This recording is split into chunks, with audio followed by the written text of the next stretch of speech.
Hello everyone, today we're going to be looking at usaco-training, the perfect stall. Okay, so in this problem we're given some cows and we're going to be given with some stalls, okay? And then basically we're going to assign the cows to some stalls. And a stall can only be assigned to one cow and a cow can only be assigned to one stall. But the thing here is that every cow may not like some stalls. So then we're going to be given for each cows which which stalls the cow would like to use. So for example, let's just take a look at the input. So we're given 5 cows and 5 stalls. So then over here we're given that cow 1 likes 2 stalls, stalls 2, and stalls 5. And cow 2 likes stalls 2, 3, and 4. Cow 3 likes stalls 1 and 5. Cow 4 likes stalls 1, 2, and 5. And cow 5 likes stall 2. So over here, what we're given here is that, for example, we're given that cow 1 likes stalls 2 and 5. And this means that if if cow 1 is assigned to stalls 2 and 5, cow 1 would produce 1 unit of milk. But then if cow 1 is at any stall that doesn't like, for example, if he's in like 1, 3, 4, 1, 3, or 4, then do not create any units of milk. So then we're going to try to create some kind of matching so then we can end up with the maximum units of milk productive. So what we're going to do here is that, so we have our 4 over here, and to do this, let's just say we can assign cow 5 over here to stall 2. So then over here we have 1 unit of milk. So then now we can take a look at cow 1 and we can assign cow 1 to stall 5. Okay, so now 1 and 5, the cows 1 and 5 are taken and stalls 2 and 5 are also taken. So now we can also assign cow 4 to stall 1. So now cows 2, 4, and 5 are taken and stalls 1, 2, and 5 are taken.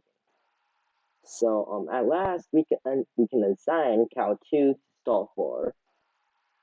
And when we do this, nothing's going to go wrong, and then we're going to have 4 cows assigned to 4 different stalls. So then there you go. So each cow would be able to produce a unit of milk. So then for matching, so the answer over here is 4. Alright, so I'm just going to kind of like draw a graph out of this. Okay, so we're given 5. Oops, we're given over here 5 cows. I'm just going to give them 1, 2, 3, 4, 5. This is going to be cows. And then over here we're given our stalls. We also have 5 stalls. 1, 2, 3, 4, and 5. Alright, so what I'm going to do here is I'm going to draw an edge between every pair of cow and stalls that are compatible. So for example, since cow 1 and stall 2 and 5 work together, so we can put an edge between here and here. Cow 2 is compatible with stalls 2, 3, and 4. Stall 3 is compatible with 1 and 5. Stall 4 is compatible with 1, 2, and 5. And stall 5 is compatible with, cow 5 is compatible with stall 2. So over here, for example, as I mentioned before, the best matching would be using this edge. So we would match cow 5 with stall 2, and then we would match cow 1 with stall 5, and then we're going to match cow 3 with stall 1, and then we're going to match cow 2 with stall 4. All right. So what you're going to notice here is that every edge that I just marked with yellow, it connects one cow and one stall. And then notice that every cow is going to be connected to at most one yellow edge, and every stall is also going to be connected to at most one yellow edge. So then what you're going to notice here is that we can kind of change this graph into a maximum flow graph. So what we're going to do here is that we're going to add a source,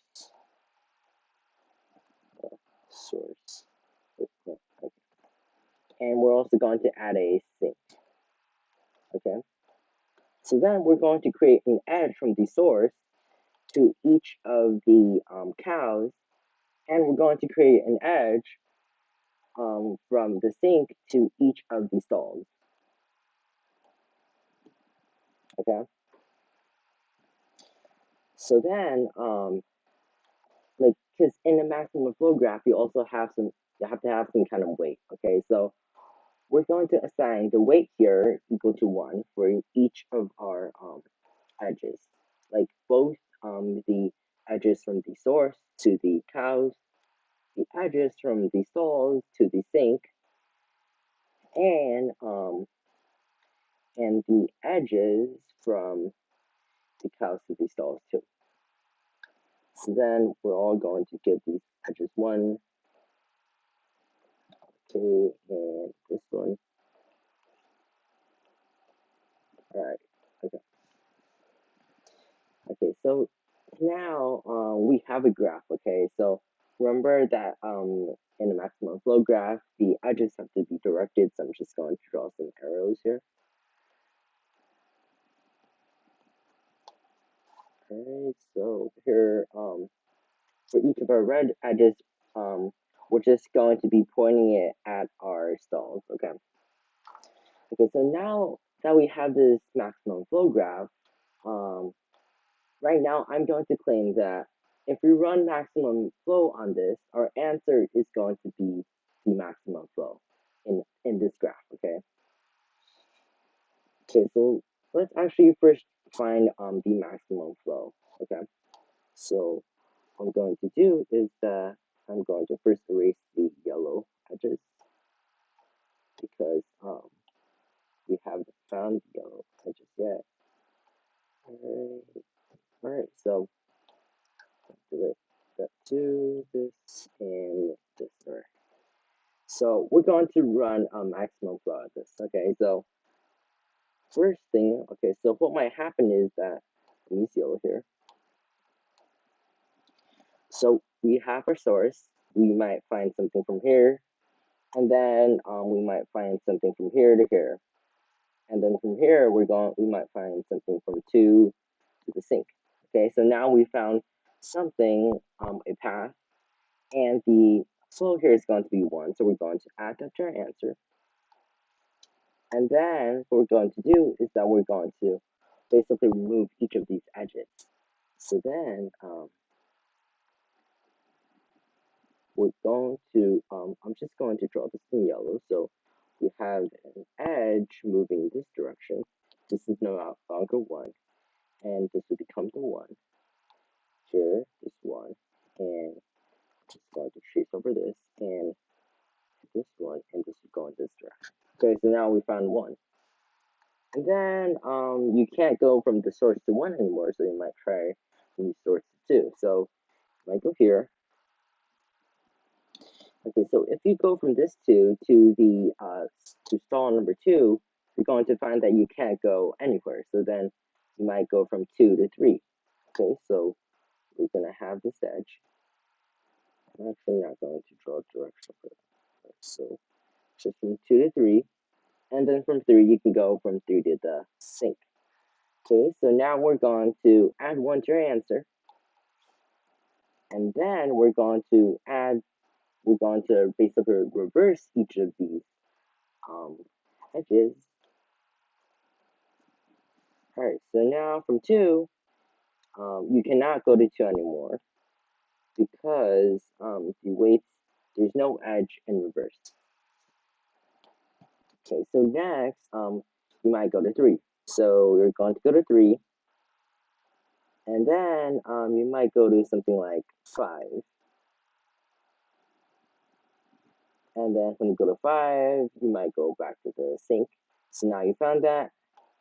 We actually, okay, so we're going to do here, so we're just going to link this. And then we add 1 to our answer. And then we change the directions of our paths. All right, so now we might go to something like 4. And then from 4, we can go to 1. And from 1, we can go to this 1. So now we just, again, we add 1 to our answer. And we just reverse the edges. And there you go. So now we're not done yet since we still might want to go to 5. But then from 5, the only edge you have left is going to 2 here. But then over here in the 2, notice that you have no edges going out, or my bad, so you actually do. So from 2, you have an edge, there's only one edge going to this one, and then from this one, you can go to the source, but then from the source, the only edge you have here is to this 5, and you might notice that this won't, like, this would just like end up in a cycle, so you're never going to reach the sink. So then, right now we're going to be done. We just add up all these flows together. We're going to get a 4, which is going to be our answer here. Okay. Okay, so right now, okay, so for the sample case, this does give us a correct answer. But then, like, we actually haven't kind of like proved why why like transforming this graph into a maximum flow and running maximum flow on this gives a correct answer. Okay, so let me actually just draw a pretty simple graph. So we have our, right, so we have our, I should say we have 3, 3 on the left, and we have something like 3 on the right. Okay. So then we're going to have our source and our sink. And I'm just going to draw an edge, some edges. So let's just say we'll this to this, this to this, and then we have something like this to this, and this to this. All right. Okay. So okay, let me actually draw another edge from here to here. And we have an edge from each of these to here. Okay. So this is going to be our graph. Okay.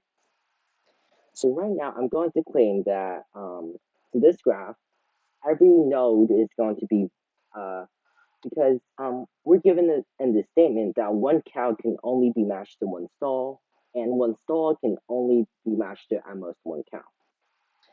So, okay, so let's look at node number 1, okay? So we want node number 1 to be used at most once, okay? Okay, so let's just say, okay, so first time we run the maximum flow, we're going to go here, we're going to go here, and we're going to go here. Okay, so we found a path, okay? But notice that we're going to reverse the edges over here.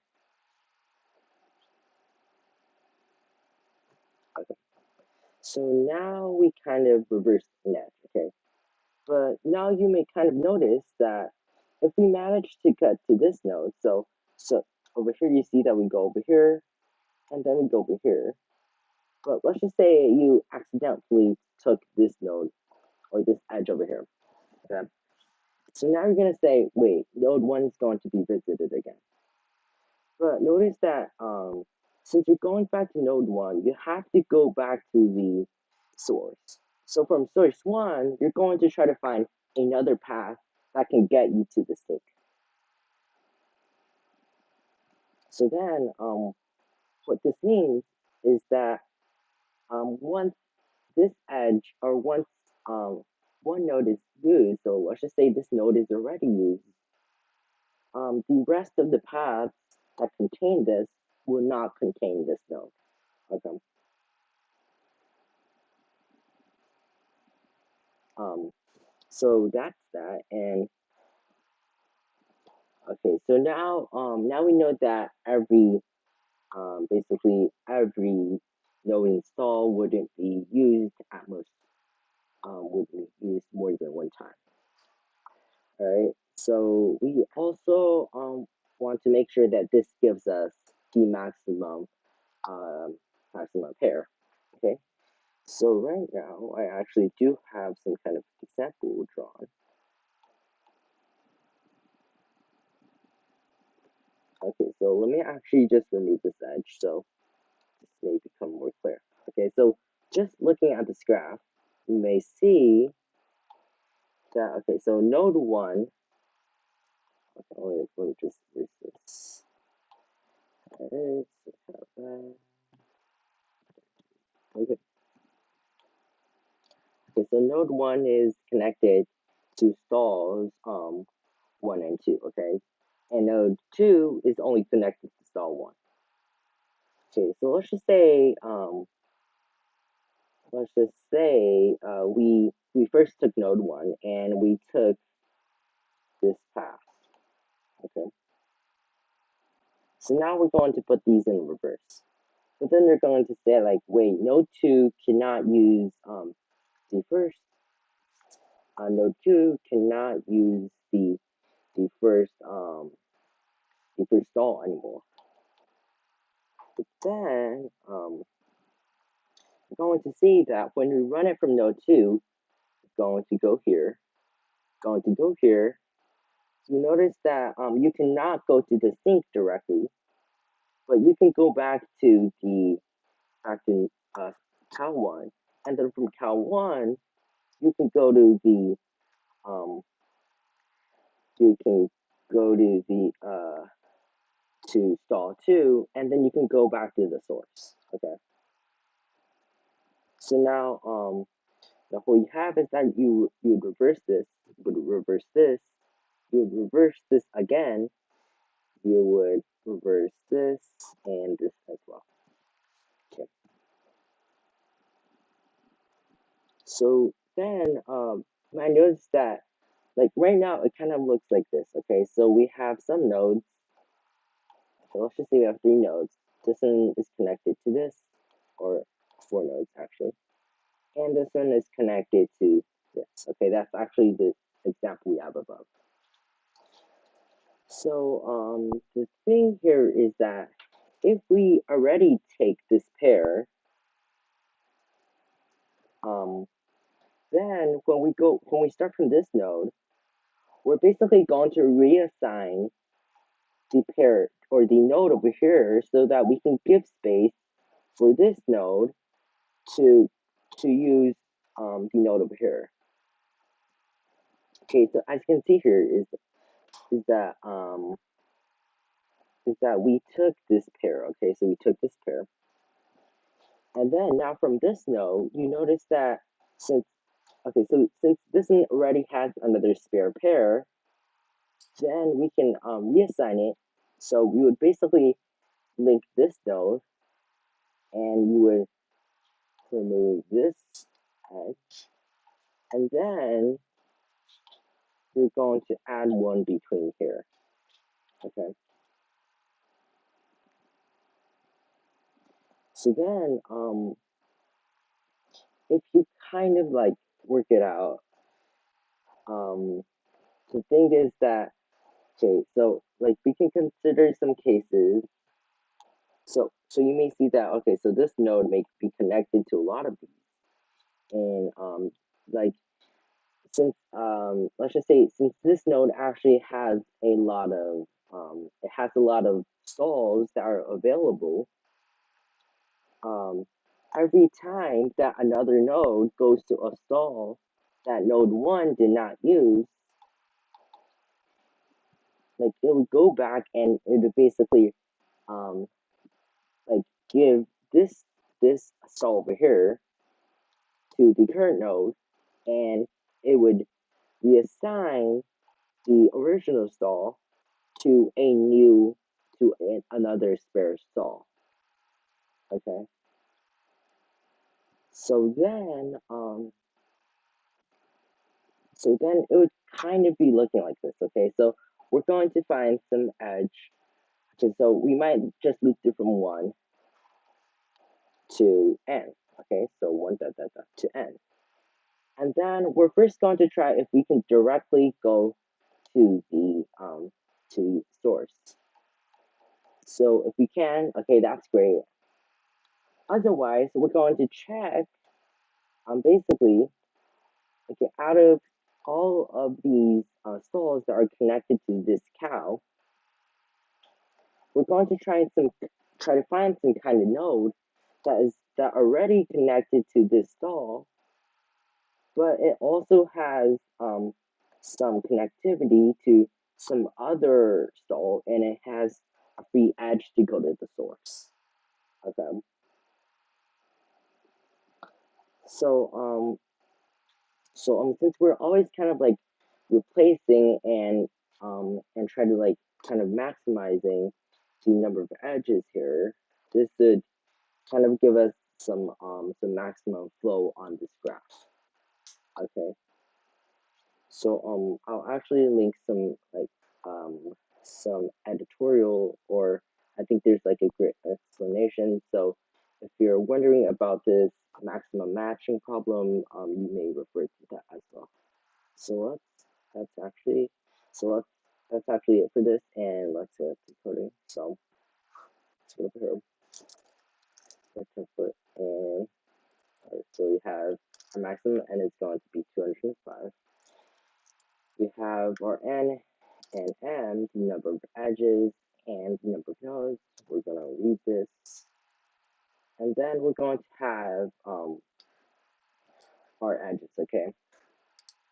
So I'll actually discuss it over here. Okay. So like right now, I didn't really discuss how to like create this graph. Okay. So I'm just going to draw a little bit more. All right. So let's just say we got 3 nodes here. We got n. So we have 1. So we have 1, 2, 3, n, and then we have 1, 2, 3, dot, dot, dot, n. And we have our source, and we have our sink. Okay, so we actually have to give these numbers some kind of ID. So we're going to give our source 1. And then from over here, you notice that we can't give the first cow ID 1 because 1 is already taken by the source. So we're just going to we're going to give this 1 plus 1, 1 plus 2, 1 plus 3, and then this is going to be 1 plus n. Over here, again, over here, so now we have our cows ID matched up, and that's great. And now for our stalls, okay, so for our stalls, you can't give the first stall ID 1 because it's taken by the source. And notice that the last ID in our cows is ending at 1 plus n. So you can just give this 1 plus n plus 1, since it's just going to be the next node. Here, this is going to be 1 plus n plus 2, 1 plus n plus 3. And this is just going to be 1 plus n plus n. And for our sink, we can just give our next node. So this is going to be n plus m plus 2. Since n plus n plus 1 is our last node in our sink, in our stalls, we can give it the next node, which is going to be n plus m plus 2. So now that we know that, whoops, all right, so we're going to loop through each stall from 1 to n. So what we're actually going to have here is that the maximum nodes that we're going to have is going to be around 2 times this, okay? So we're going to have our ADJ and n. Okay, so from 1 to n, we're going to read in, let's call this x or c. And c is going to be the number of stalls that are compatible with this cow. And then we're going to loop through from 1 to c. We're going to read in stall x, which means that from this or from cow I to stall x, they are kind of compatible. Okay. So now we're going to add an edge between this. Over here, this should be something. So we know that the ID of our cow is going to be 1 plus I. And the ID of our stall is going to be 1 plus n plus x. So we're just going to increment this. All right. So now we also have to link the source to all of the cows. So then we loop through from 1 to n. So we know that our source is 1, and the ID of our cows is going to be 1 plus I. So we're just going to increment this. And we're going to loop through from 1 to n. The ID of our stall is going to be 1 plus n plus I. And the ID of our sink over here is going to be n plus m plus 2. So we're going to increment this as well. So now we kind of created our edges. So we're going to calculate max flow. So we're going to make a function max flow from 1, the source, to m plus 2, which is going to be the sink. So let's make our max flow function. So we have our start and our end. So we have our max flow. Let's just set it to 0 by default. So we're going to have our BFS thing, okay? So this should return a bool if we can BFS from our start to our end.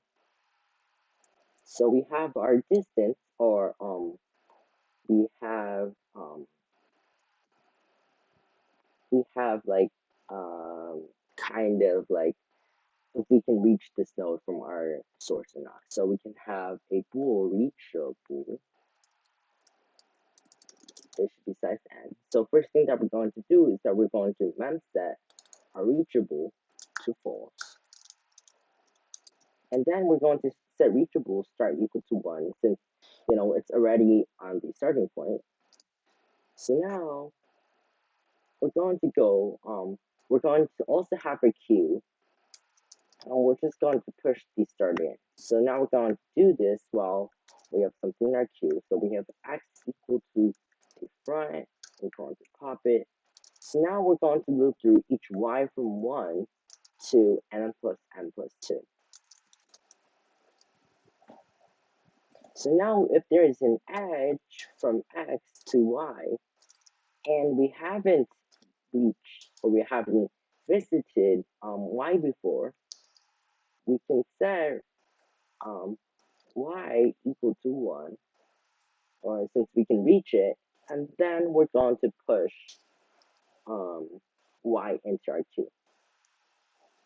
So now afterwards, if we can reach y, then we're going to return that we can BFS from our start to the end. Okay, so now we have our BFS. And remember in our last video, we also have to construct the path. So again, we're going to have our pre-n, which stores the previous number. So we're going to have pre-y equal to x. Because over here, we're going to do this while we can still BFS from our start to our end.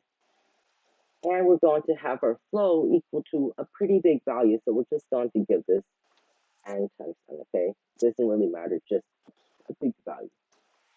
And then we have our x, or we can just go over here. So we have our x. Since we're going to first find the flow, we're just going to be the minimum value here. And since the minimum value here has to be 1, we don't even have to calculate our flow. So this is just going to be 1.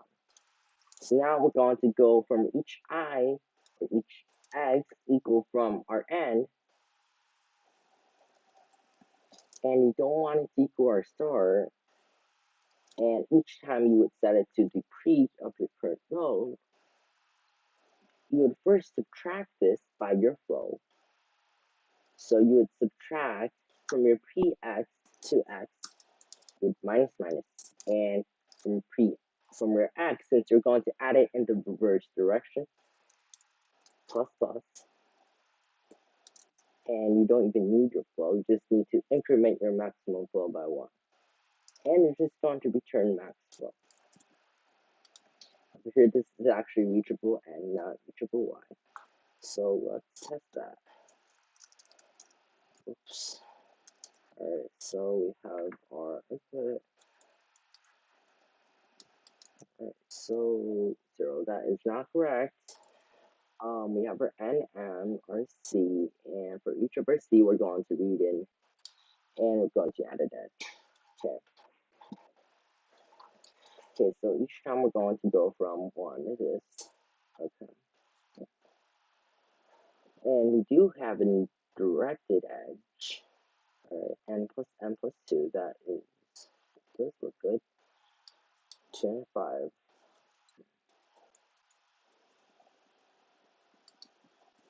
We have an edge from the stall to the sink. Okay.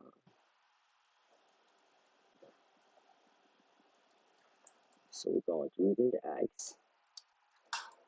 Alright. Okay, so one way we can do here is that we can just print out our x.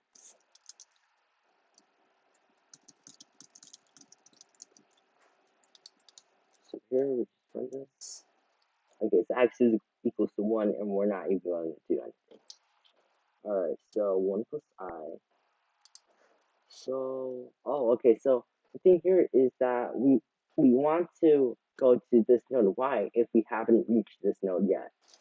So, like if we haven't reached this node yet, or we haven't marked this as reachable, we're going to mark this as reachable. Okay, so that thing, all right, 4, so that looks correct. I'm just going to submit it. So we have sol for the n, v stdn, sol for the out, right, stdl, and over here, I'm just going to put in our front matter. All right, so let's submit it here. Take a while to load.